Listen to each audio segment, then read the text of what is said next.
Dan, Neftalí, Gad y Aser. Todas las personas que le nacieron a Jacob fueron 70, y José estaba en Egipto. Y murió José, y todos sus hermanos, y toda aquella generación. Y los hijos de Israel fructificaron y se multiplicaron, y fueron aumentados y fortalecidos en extremo, y se llenó de ellos la tierra. Entre tanto se levantó sobre Egipto un nuevo rey que no conocía a José, y dijo a su pueblo: he aquí, el pueblo de los hijos de Israel es mayor y más fuerte que nosotros. Ahora pues seamos sabios para con él, para que no se multiplique y acontezca que viniendo guerra, él también se una a nuestros enemigos y pelee contra nosotros y se vaya a la tierra. Entonces pusieron sobre ellos comisarios de tributos que los molestasen con sus cargas, y edificaron para Faraón las ciudades de almacenaje, Pitón y Ramesés. Pero cuanto más los oprimían, tanto más se multiplicaban y crecían, de manera que los egipcios temían a los hijos de Israel. Y los egipcios hicieron servir a los hijos de Israel con dureza, y amargaron su vida con dura servidumbre, en hacer barro y ladrillo, y en toda labor del campo, y en todo su servicio, al cual los obligaban con rigor. En los próximos meses, hermano, vamos a ver algunas cosas del libro de Éxodo. Vamos a estar viendo, no todo el libro de Éxodo, seguramente llegaremos hasta la plaga, no todo el libro de eso, pero vamos a ver algunos de los episodios, de las cosas que nos enseña el libro de Éxodo. Y este comienzo del libro de Éxodo es interesante, que Génesis termina con una familia. Génesis termina con la familia de Jacob entrando en Egipto, y donde le van a dar una tierra, la tierra de Gosén, y allí van a vivir con buenos pastos, en una buena tierra, todo a través de lo que José, el Señor, hizo en la vida de José. Termina con una familia, y el libro de Éxodo termina con la misma familia, comienza con la misma familia. Es interesante, el libro de Génesis termina con la familia, el libro de Éxodo comienza con la misma familia, y dice, estos son los primeros 4 versículos, dice: estos son los nombres de los hijos de Israel que entraron en Egipto con Jacob. Cada uno entró con su familia: Rubén, Simeón, Leví, Judá, Isaacar, Zabulón, Benjamín, Dan, Neftalí, Gad y Aser.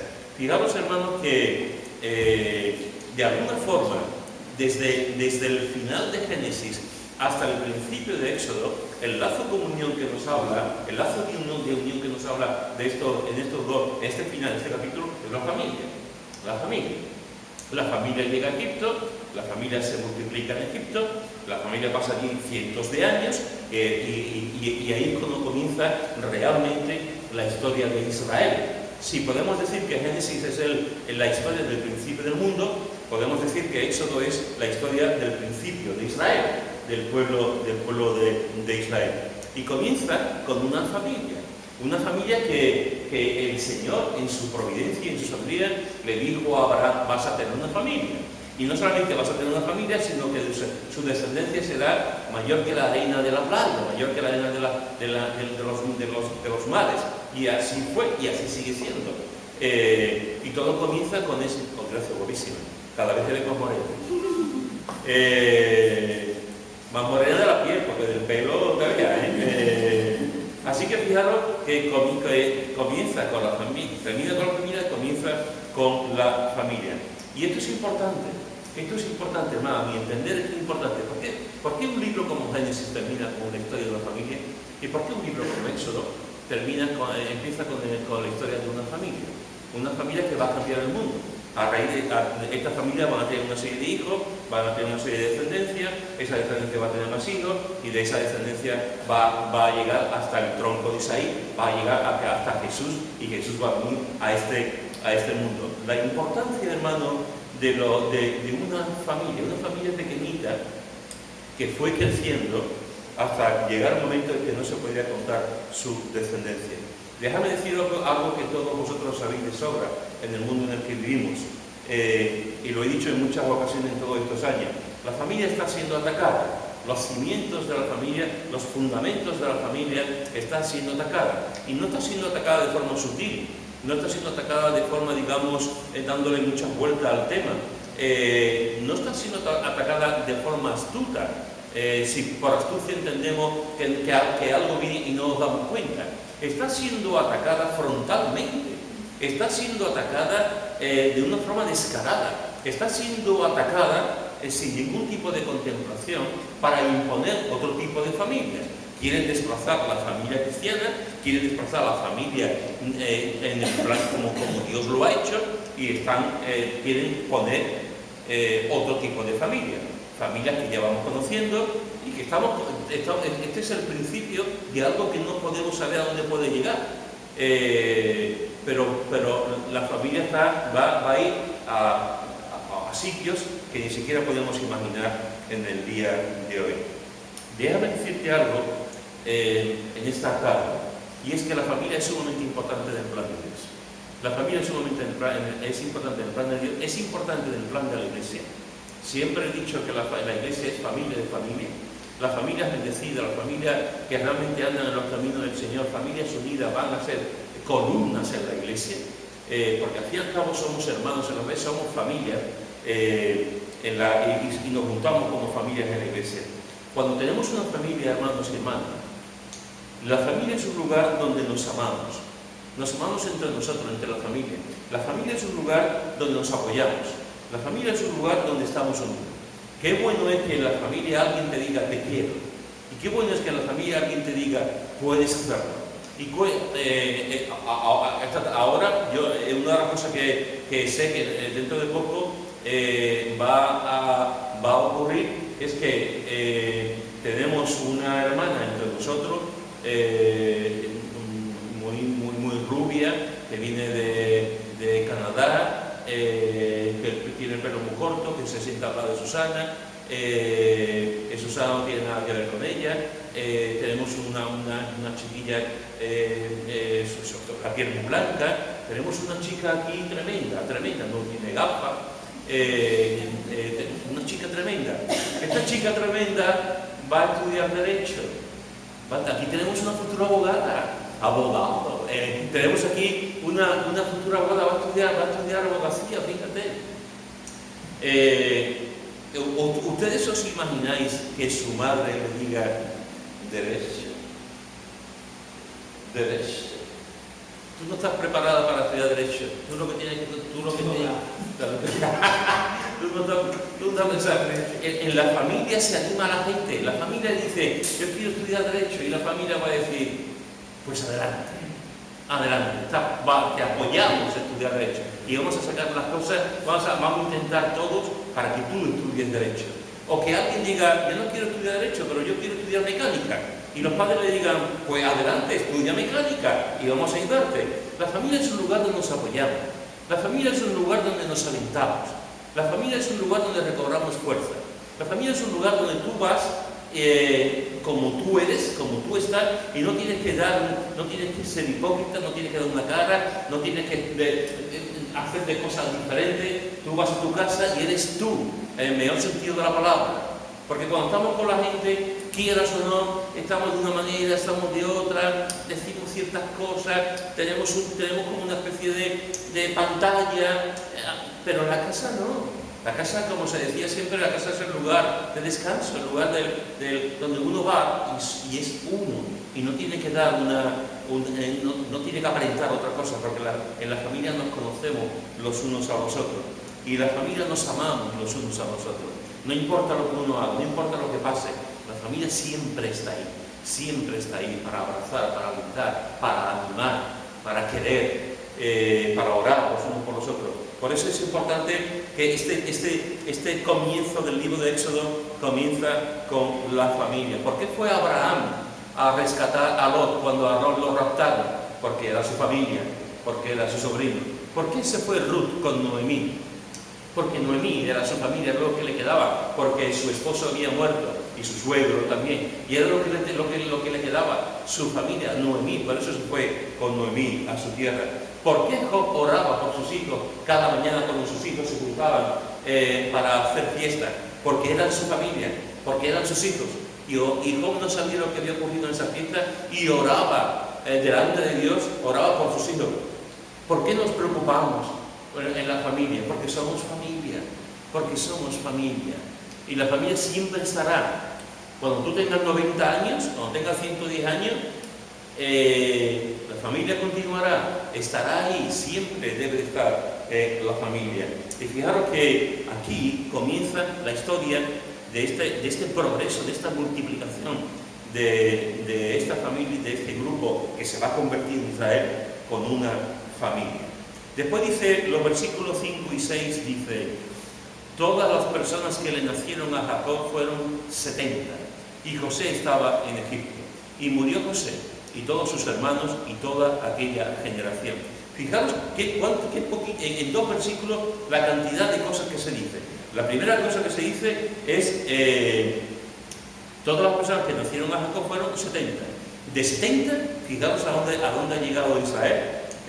La descendencia física y la descendencia espiritual también de Israel. Y fijaros lo que dice, cómo está comprimido. José estaba en Egipto, y en el versículo 6 dice, y murió José. José estaba en Egipto y murió José. Así se hace la definición de una vida, 2 líneas.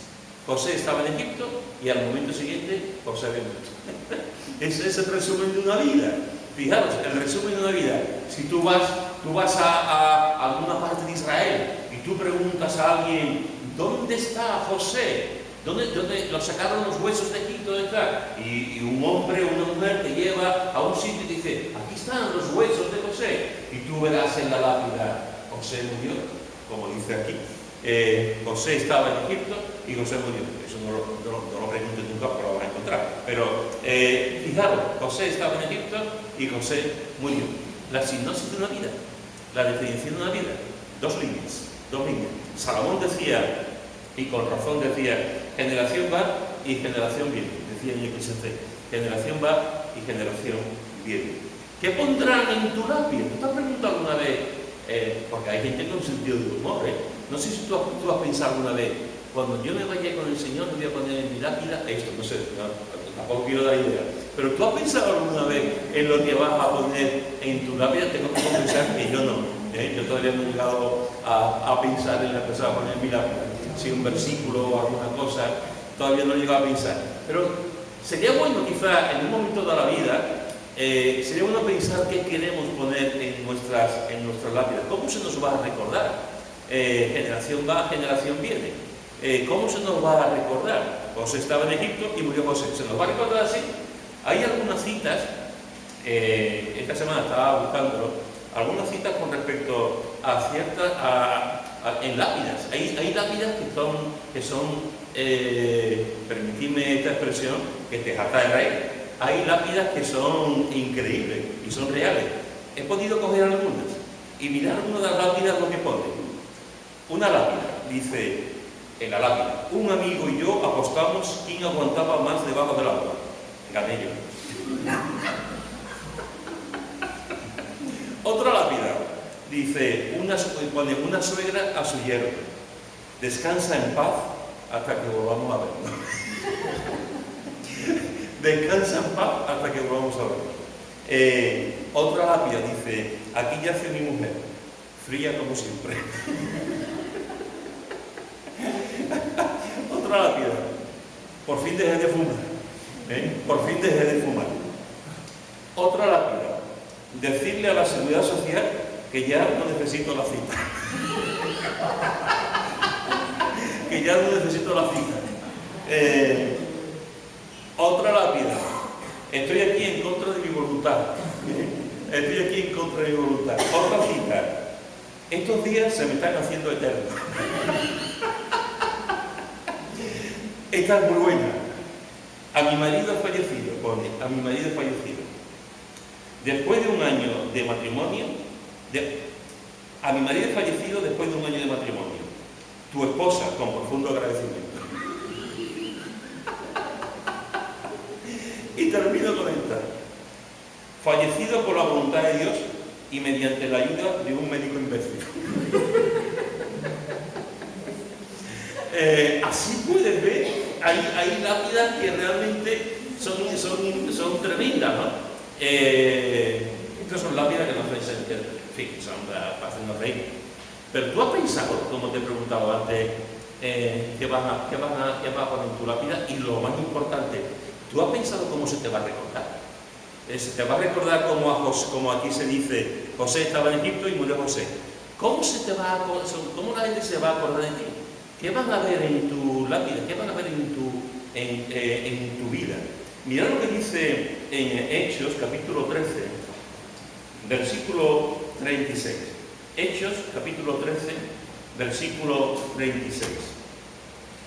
Hechos 13, versículo 36, dice: porque a la verdad David, habiendo servido a su propia generación, según la voluntad de Dios, durmió y fue reunido con sus padres y vio corrupción. Me encanta, porque aquí se ve la lápida de un hombre que influyó y de qué manera en su pueblo y que Dios usó.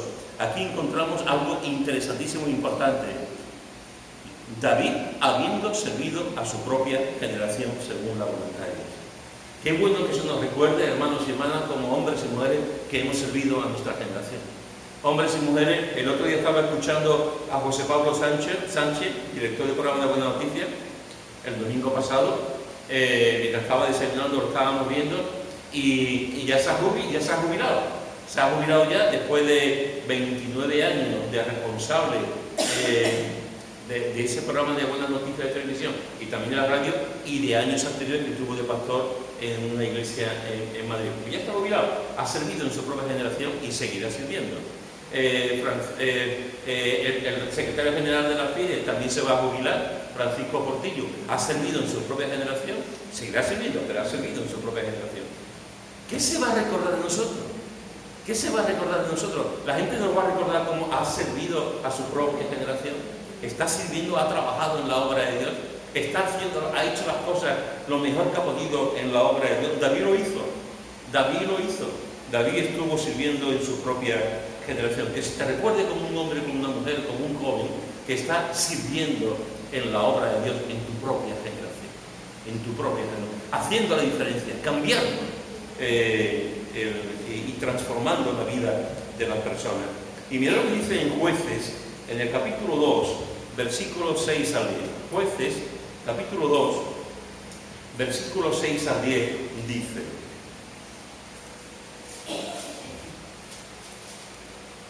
porque ya Josué había despedido al pueblo, y los hijos de Israel se habían ido cada uno a su heredad para poseerla. Y el pueblo había servido a Jehová todo el tiempo de Josué y todo el tiempo de los ancianos que sobrevivieron a Josué, los cuales habían visto todas las grandes obras de Jehová que él había hecho por Israel. Pero murió Josué, hijo de Nun, siervo de Jehová, siendo de 110 años. Y lo sepultaron en su heredad en Tinapsera, en el monte de Efraín, en el norte del monte de Gaza. Y toda aquella generación también fue reunida a sus padres. Y se levantó después de ellos otra generación que no conocía a Jehová ni la obra que él había hecho por Israel. ¿Veis otra vez? ¿Veis lo que está pasando? ¿Veis que hay una generación que ha estado sirviendo al Señor? Una generación donde Dios se ha mostrado, una generación donde Dios ha hecho cosas maravillosas con Israel, una generación que ha hecho cosas maravillosas con Moisés y con Josué posteriormente. Pero se fue Josué, se fue Moisés, se fue Josué, y toda aquella generación se reunió con sus padres. Y se levantó después de ello otra generación que no conocían a Jehová. Se levantó otra generación que no conocían a Jehová ni la obra que él había hecho por Israel. Por eso es importante que sirvamos al Señor en nuestra generación. Por eso es importante que tengamos la antorcha del Evangelio y llevemos la antorcha del Evangelio por donde quiera que vayamos. Por eso es importante que prediquemos el Evangelio. Por eso es importante que vengamos a la iglesia. Por eso es importante que leamos la palabra. Por eso es importante que en nuestro trabajo realmente testifiquemos a la gente. Por eso es importante seguir día a día. Porque si no, la generación que viene después, la generación que no ha visto las grandes obras de Dios en sus padres, en sus abuelos, que no ha visto lo que Dios está haciendo, se perderá. Dejarán de tener conocimiento de Dios, dejarán de ver la obra de Dios en sus vidas. Y una generación entera, si hay una brecha de una generación, si se rompe una generación, Si hay un intervalo de una generación, el Evangelio dejará de ser predicado. Basta una generación para que eso ocurra. Por eso cada generación tiene que ser confrontada con el Evangelio. Cada generación de creyentes tiene que decir, en la época pasada, en la época presente y en la época futura, cada generación de creyentes tiene que decir, estoy sirviendo a mi Dios, estoy trabajando para mi Dios, estoy proclamando el Evangelio, debo de ser una antorcha, una tea que arda para compartir el Evangelio y decirle a los que vienen detrás, ahora te toca a ti, ahora, pero no te toca a ti porque tú, yo sea tu padre, o te toca a ti porque tienes que llevar una herencia evangélica o una tradición evangélica. Las tradiciones no salvan, las herencias no salvan. Te toca a ti para que el Evangelio siga siendo proclamado. Te toca a ti para que la gente pueda reconciliarse con Dios. Te toca a ti para cambiar el mundo. Para cambiar el mundo. Para que realmente todo el mundo tenga la oportunidad de escuchar el Evangelio hasta que Jesús venga. ¿Estás sirviendo a tu propia generación? ¿Estás trabajando en tu propia generación? ¿Estás dando lo mejor que tienes al Maestro en tu propia generación? ¿O puede ocurrir que cuando vengan las generaciones futuras digan, ¿quién es este Dios? ¿Quién es este? ¿Qué obra ha hecho?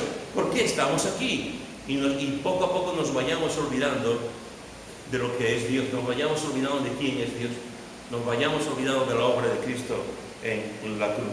Hermanos, es importante que entendamos, que sepamos cómo se nos va a recordar. ¿Qué van a poner en nuestra lápida? Ojalá que pongan, fulanito de tal sirvió en su propia generación. Fulanito de tal estuvo trabajando en la obra de Dios en su propia generación. Fijaros que nos dice en el libro de Éxodo, en el capítulo 1, que eso fue lo que ocurrió. José estaba en Egipto, murió José y todos sus hermanos y toda aquella generación murió. Y después nos dice en el versículo 7, dice, y los hijos de Israel fructificaron y se multiplicaron y fueron aumentados y fortalecidos en extremo y se llenó de ellos la tierra. Murió toda aquella generación, murió José, murieron Neftalí, Gad, Aser, murieron todos los hermanos, toda aquella generación. ¿Y qué ocurrió con los hijos de Egipto, con los hijos de Israel? Pues que fructificaron, se multiplicaron, fueron aumentados, fueron fortalecidos en extremo y se llenó de ellos la tierra. Fíjate en el orden de los verbos, de las palabras que aparecen. Nos dice que fructificaron, nos dice que se multiplicaron, nos dice que fueron aumentados, nos dice que fueron fortalecidos en extremo y se llenó de ellos la tierra de Egipto. De 70 personas que eran, cuando llegaron allí, se llenó de ellos la tierra de Egipto.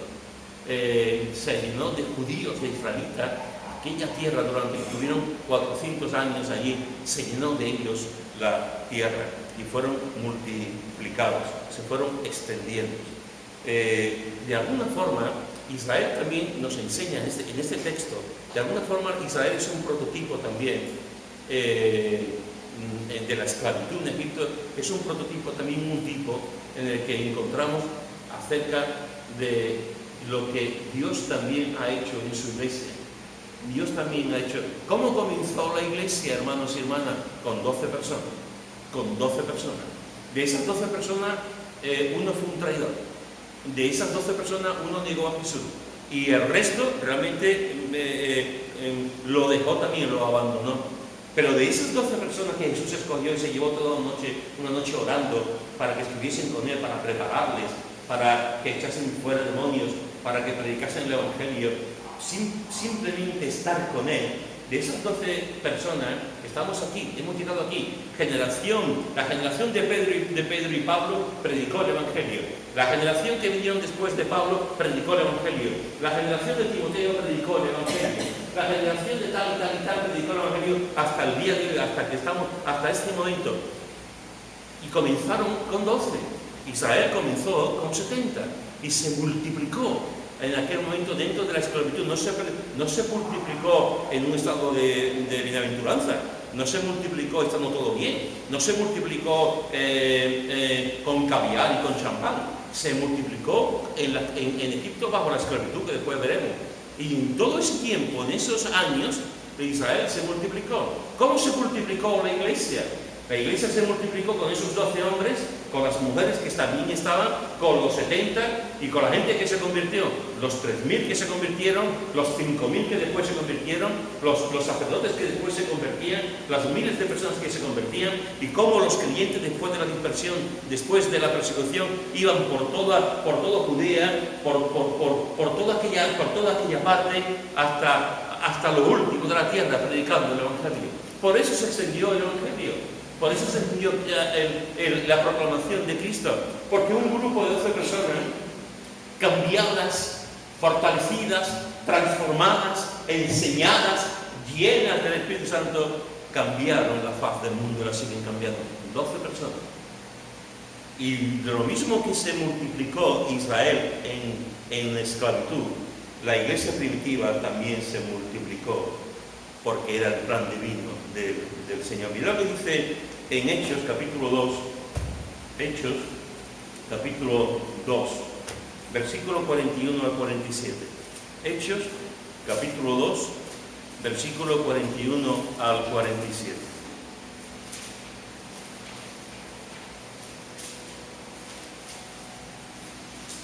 Dice, Hechos 2, 41 al 47. Así que los que recibieron su palabra fueron bautizados, y se añadieron aquel día como 3.000 personas. Y perseveraban en la doctrina de los apóstoles, en la comunión unos con otros, y en el partimiento del pan y en las oraciones. Y sobrevino temor a toda persona, y muchas maravillas y señales eran hechas por los apóstoles. Todos los que habían creído estaban juntos y tenían en común todas las cosas, y vendían sus propiedades y sus bienes, y los repartían a todos según la necesidad de cada uno.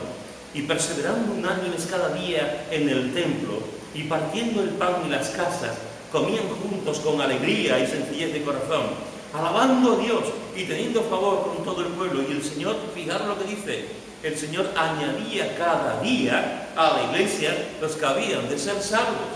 El Señor añadía a la iglesia cada día, no cada cierto tiempo, no cada 5 meses, no cada año bisiesto, cada día los que habían de ser salvos. ¿Por qué? Porque fueron creciendo. La palabra de Dios tiene ese poder para cambiar a la gente. La palabra de Dios nunca vuelve vacía. Y tanto Pedro como Juan, como los demás apóstoles, como la cantidad de gente, de creyentes que salieron de Jerusalén, predicando en Samaria, en otros sitios, predicando el Evangelio, fueron extendiendo el Evangelio. Y perseveraban.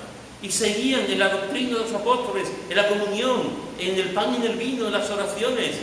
Y perseveraban unidos cada día en el templo y partiendo el pan en las casas, y comían juntos con alegría y con sencillez de corazón, y como resultado alababan al Señor, teniendo favor con todo el pueblo se fijaba en ellos, y el Señor añadía cada día a la iglesia a los que habían de ser salvos. ¿Sabéis? A veces escucho a gente decir, si yo tuviese una máquina del tiempo. Hay un autor que es muy leído, que ha hecho 7 o 8 libros, no sé ya cuántos hay, sobre que un viaje al tiempo, y estuvo en los tiempos de Jesús, en fin, todo, yo no he leído ninguno, tengo que confesar que no he leído ninguno, pero sé de gente que han leído. No me acuerdo del nombre, ¿alguno se acuerda del nombre? J.J. Benítez, efectivamente, experto en ufología y tanta otra cosa. Pues este hombre que ha escrito tantos libros, pues él cuenta que estuvo y además lo cuenta como si fuese un caso real, en los tiempos de eso. Hay mucha gente que yo he escuchado decir, si yo tuviese una máquina del tiempo, yo me iba al Calvario. Me iba al Calvario y miraba, contemplaba la muerte de Jesús en la cruz por mí. No está mal. Respeto eso. Si yo tuviese una máquina del tiempo, posiblemente yo lo haría también. No estoy muy seguro, estoy muy seguro. Si yo lo haría. Por una parte lo haría, por otra parte no sé si yo sería capaz de aguantar el dolor de ver a Jesús, con todo el conocimiento que tenemos ahora, de ver a Jesús sufrir. No sé si mi corazón aguantaría el sufrimiento de ver a mi Maestro, a mi Señor, sufriendo de esa forma. Pero sí sé una cosa. Si yo tuviese la capacidad, tuviese una máquina del tiempo, aquí tenemos gente muy lista, aquí tenemos gente muy inteligente. Pues imaginaros que hay 2 o 3 que se juntan y preparan una máquina del tiempo. Yanira se junta con Pablo, y los dos hacen un equipo y forman o hacen una máquina del tiempo. Joti le da las claves de todo esto para hacer la máquina. Francisco pone alimentos del campo para que el viaje vaya bien y no pasen hambre. Y pues podemos una máquina del tiempo preciosa. Posiblemente sabéis lo que yo haría si yo tuviese una máquina del tiempo. No sé si yo iría al Calvario, como he dicho antes. No lo sé. Tengo mis dudas. Por una parte sí, por otra parte no. Pero sí estoy seguro que iría con sumo gozo, con mucho placer, iría a este tiempo. Ustedes imaginaros que la máquina del tiempo caiga allí, en este lugar, en Jerusalén, y tú ves a los creyentes multiplicados, ves a los creyentes juntándose, ves a los creyentes comiendo con sencillez, ves a los creyentes con alegría, ves a los creyentes contagiando a los demás, no ves problemas, no ves divisiones, no ves enemistades, no ves enfrentamiento, ves la iglesia de Dios actuando, la iglesia de Dios haciendo las cosas como se debe hacer, la iglesia de Dios transformando el mundo. Y tenía que ser wow, tenía que ser algo tremendo, ¿no? Y si tú vas a la máquina del tiempo y estás viendo a este grupo de iglesia, a estos creyentes allí, el corazón se te hincha. El corazón se te hincha de ver cómo el Señor, cómo Dios está siendo glorificado y Jesús está siendo predicado y exaltado. Multiplicado, predicado y llevado hasta los lugares más allá de donde estaban ellos, hasta lo último de la tierra. Hermanos y hermanas, lo mismo que Israel se multiplicó en Egipto, lo mismo que la iglesia primitiva se multiplicó en Jerusalén, en Samaria y hasta el último de la tierra. Debemos de continuar, debemos de perseverar, debemos de continuar siendo evangelistas, debemos de continuar siendo misioneros, debemos de continuar predicando el Evangelio, debemos de tener las mismas cosas que tenía la iglesia primitiva, alegría y gozo, y estar juntos y tener comunión, y que la gente vea esta gente que tienen. ¿Qué tienen esta gente que yo no tengo? ¿Qué tienen esta gente en la cara? ¿Qué tienen esta gente en la forma de hablar? ¿Qué tienen esta gente cuando hablan en oración? ¿Qué tienen esta gente que yo no tengo? Yo quiero lo que tienen esta gente. Yo quiero lo que tiene esta gente. Yo creo que la gente se quedaba sorprendida cuando veían que eran unánimes, cuando veían que comían juntos en las casas con alegría. Y el Señor estaba tan complacido, el Señor estaba tan contento, el Señor estaba tan orgulloso, si me permitís esta expresión, de su pueblo, que el Señor añadía cada día a la iglesia los que habían de ser salvos. Cada día era una fiesta, cada día era una fiesta, cada día había gente que se convertía, cada día había ángeles que cantaban y se alegraban, cada día era una fiesta en el cielo, cada día era una fiesta en la iglesia. Fulanito de tal, Simeón se ha convertido, Neftalí se ha convertido, Raquel se ha convertido. Hombres y mujeres que conocían al Señor allí con la iglesia. Que Dios nos ayude a multiplicarnos, que Dios nos ayude a multiplicarnos, que Dios nos ayude realmente a extendernos, pero que Dios nos ayude a vivir de esta manera, que Dios nos ayude a vivir de esta forma tan sencilla, tan bonita, tan hermosa y llena del Espíritu Santo que tenía la iglesia. Y Israel se multiplicó y oremos, tenemos que orar, hermanos, para que la iglesia en general, en España, en general en Andalucía, en Sevilla, y la iglesia de Nueva Vida, realmente, yo oro todos los días por el crecimiento de la iglesia, todos los días. Algún día me despistaré, pero todos los días oro por la iglesia, para que el Señor nos permita ver almas. Y sé que no solamente yo, estoy seguro que la mayoría de vosotros oráis también para que haya personas que conozcan a Cristo. Y tenemos que pagar un precio, aparte del precio de la oración. Tenemos que pagar el precio bendito de la unidad, del amor entre nosotros. Y que cuando la gente nos escuche en la casa, en el comercio, cuando compartamos, invitamos a alguien, digan: yo quiero lo que esta gente tiene. Yo quiero ese Cristo maravilloso que estas personas tienen. Porque vean la alegría. Ojalá que la gente vea la alegría en nuestra vida. Ojalá que la gente vea la felicidad en nuestra vida. Israel se multiplicó, la iglesia se multiplicó. Y mirad lo que dicen los versículos 8 al 14.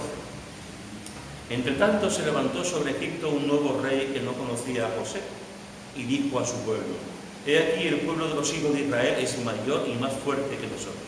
Ahora pues seamos sabios para con él, para que no se multiplique y acontezca que viniendo guerra, él también se una a nuestros enemigos y pelee contra nosotros y se vaya de la tierra.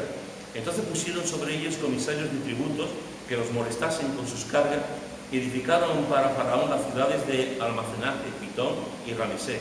Pero cuanto más los suprimían, tanto más se multiplicaban y crecían, de manera que los egipcios temían a los hijos de Israel. Y los egipcios hicieron servir a los hijos de Israel con dureza. Y amargaron su vida con dura servidumbre en hacer barro y ladrillo, y en toda labor del campo y en todo su servicio, al cual los obligaban con rigor. Fijaros cómo sigue diciendo el texto. Dice en el versículo dice: entonces pusieron sobre ellos comisarios de tributos, comisarios de tributo y se unieron a otros y tenían miedo de Israel porque se iban a multiplicar. Y todo ocurre, ese miedo que tenían, esa desconfianza que tenía con Israel, ese pensar que Israel lo podía traicionar con otros pueblos, todo ocurre, todo pasa porque se olvidaron de lo que había ocurrido, se olvidaron realmente de lo que había pasado en la época del faraón antiguo. Llegó un otro faraón y sencillamente no supo lo que había pasado, se olvidó realmente de lo que había pasado. Se levantó un rey, otro faraón, que no conocía la historia de Israel, que no conocía a José. Y esto, hermanos y hermanas, es algo que tenemos que tener presente y tenerlo claro también entre nosotros. Se levantó, dice el versículo, un nuevo rey que no conocía a José, un nuevo rey que no conocía a José. La memoria de los hombres es muy frágil, estuvieron en Israel 400 años, Egipto, 400 años. En esos 400 años se multiplicaron y había un tronco. Ese tronco era José y su familia. Lo que hizo José con la gracia de Dios fue algo tremendo, porque salvó del hambre a un país entero. Y no solamente salvó del hambre a un país entero, sino que salvó a un montón de países que venían de alrededor para comprar cereales. Y Dios lo usó. Y de alguna forma Egipto continuó adelante por la mano misericordiosa que Dios puso en José, por la gracia que Dios puso en José. Y la siguiente generación se acordó de lo que José hizo. Y la siguiente generación estaba sumamente agradecido a lo que José hizo. Y la siguiente generación seguían recordando en su libro de texto, en las conversaciones hablando con los abuelos, seguían recordando lo que José hizo. Pero llegó una generación nueva que no se acordó de José. Llegó un rey nuevo que no se acordó de José. Llegó un nuevo líder que no se acordó de José. Llegó alguien que dijo, ¿quién fue José?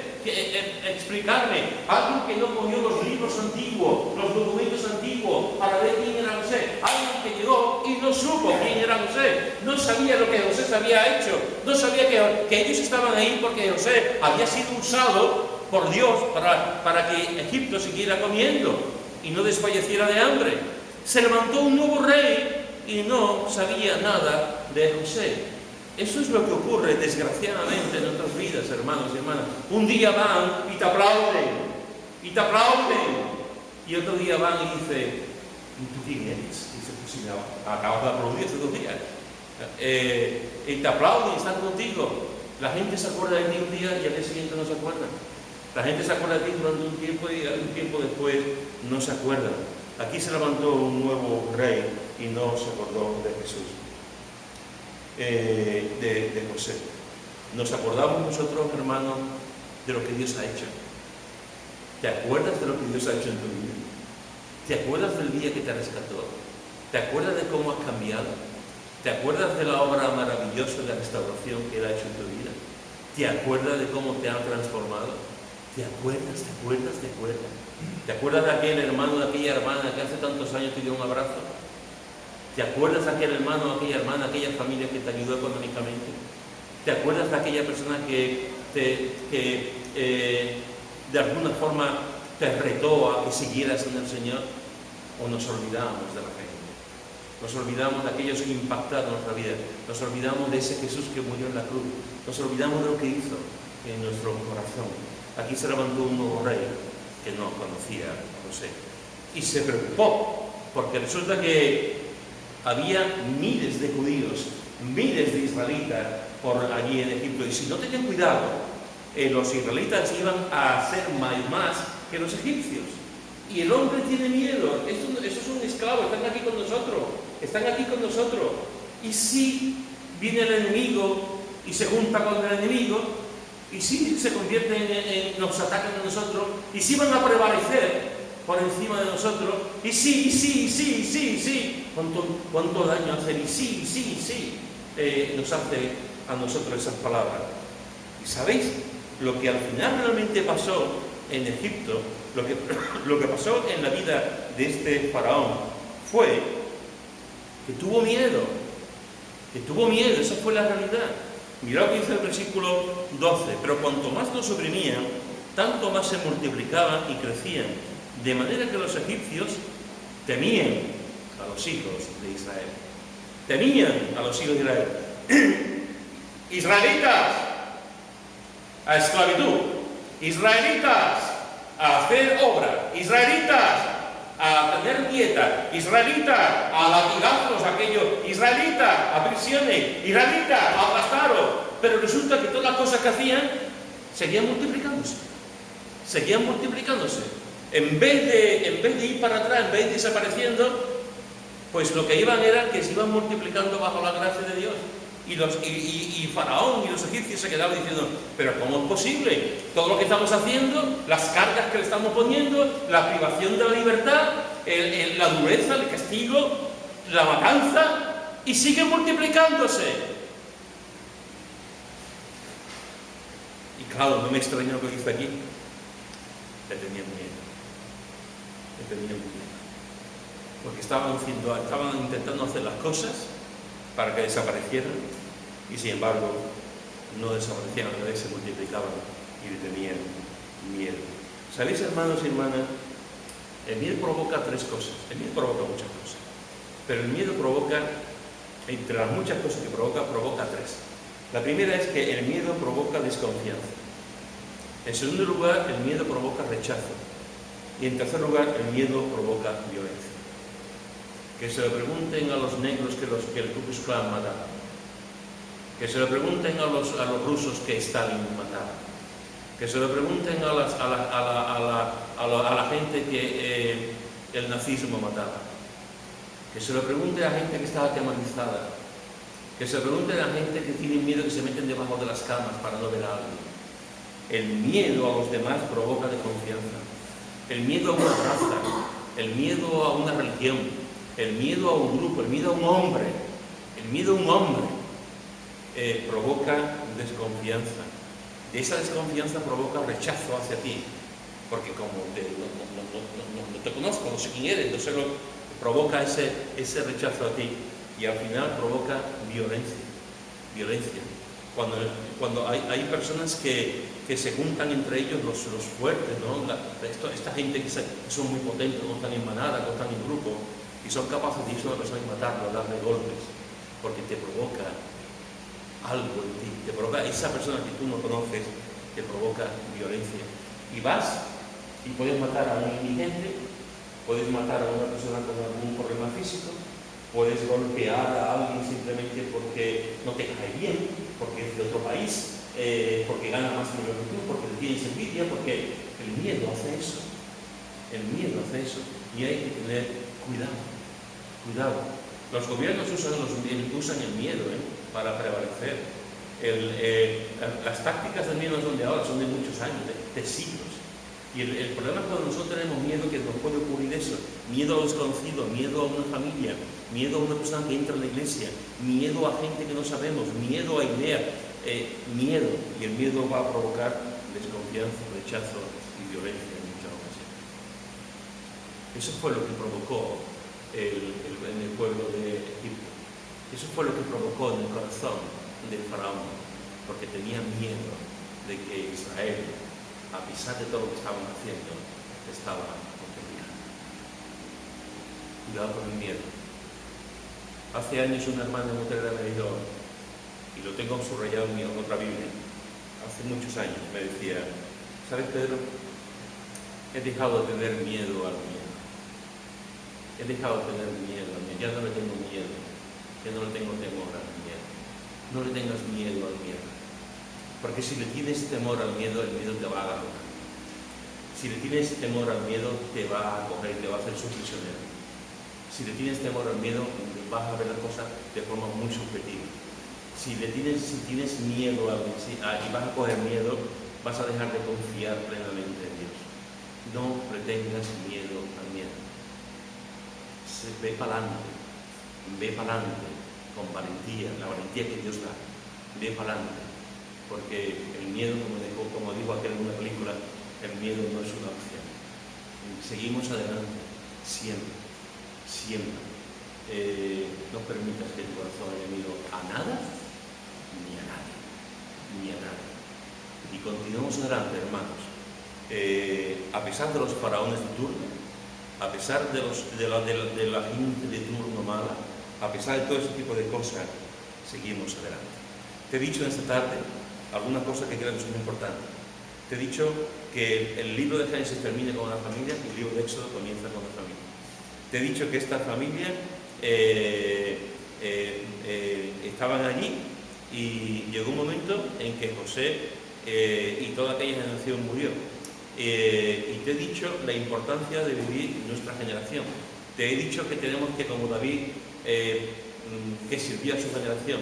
Te he dicho que hubo un momento después de Josué que la generación que vino no conocía al Señor. Y mira que hizo el Señor milagros y maravillas con sus padres y con sus abuelos. Pero llegaron a desconocer. Te he dicho que ¿qué impacto vamos a tener nosotros en la gente? ¿Cómo se nos va a recordar? Murió José y José estaba en Egipto y murió José. ¿Cómo se nos va a recordar a nosotros? ¿Qué herencia vamos a dar? ¿Qué lápida vamos a ofrecer a los demás? Y después te he dicho también que los hijos de Israel se fructificaron. Y te he dicho que la iglesia debe de fructificar también, igual que la iglesia primitiva. Y te he dicho ya como último, que este grupo, que estos judíos, que estos israelitas crecieron. Y Faraón tuvo miedo. Y los egipcios tuvieron miedo. Y te he dicho que el miedo es un mal aliado. Que el miedo nos hace ver las cosas de forma diferente. Que el miedo nos empequeñece. No nos convierte en gigantes, nos convierte en enanos. El miedo. Te he dicho que no tengas miedo al miedo. Y te he dicho que el Señor, estoy seguro, nos va a ayudar en todo momento para ser valientes y continuar. Y lo mejor de todo esto, de todo este texto que hemos leído, lo mejor, y con esto voy a terminar, es que estaba profetizado. Esto es lo mejor. Mira lo que dice en Génesis, en el capítulo 15, versículo 13 y 14. Génesis, capítulo 15, versículo 13 y 14. Génesis 15, versículo 13 y 14. Dice, entonces Jehová dijo a Abraham, fíjate, Abraham, ten por cierto que tu descendencia morará en tierra ajena y será esclava allí y será oprimida 400 años. Mas también a la nación a la cual servirán juzgaré yo y después de eso saldrán con gran riqueza. Estaba profetizado. Cientos de años antes estaba profetizado. Jehová le dijo a Abraham, ten por cierto, Abraham, que tu descendencia morará en tierra ajena y será esclava allí 400 años. Como ocurrió, 400 años. Pero no solamente le dice que va a ser esclava, también está profetizado, que después lo veremos las próximas semanas, mas también la nación a la cual servirán juzgaré yo. Y Dios juzgó a Egipto, lo juzgó. Y fijaros que dice, y después de esto saldrán con gran riqueza. Y cuando vamos a la palabra de Dios, cuando vamos a Éxodo, cuando lleguemos a ese texto, veremos que salieron de la esclavitud con gran riqueza, con dinerito. Y podemos decir, ¿cómo salieron con dinerito y con joyas? Lo veremos en su momento, porque Dios ya lo había previsto y lo había provisto. Y salieron allí porque ya Dios lo había profetizado. Hermanos y hermanas, que Dios nos ayude a ser conscientes de la familia, a amar la familia, apoyar a nuestra familia y que Dios nos ayude a ser hombres y mujeres que sirvamos en nuestra propia generación, que seamos antorchas, iluminemos en nuestra generación y que nunca tengamos miedo. Si tenemos miedo, hay que decir, Señor, tengo miedo, pero tú me ayudas a no tener miedo. Y el Señor ayuda. Si tienes algún miedo, ya sabes, ve al trono de la gracia y habla. Amén. Si alguien quiere orar.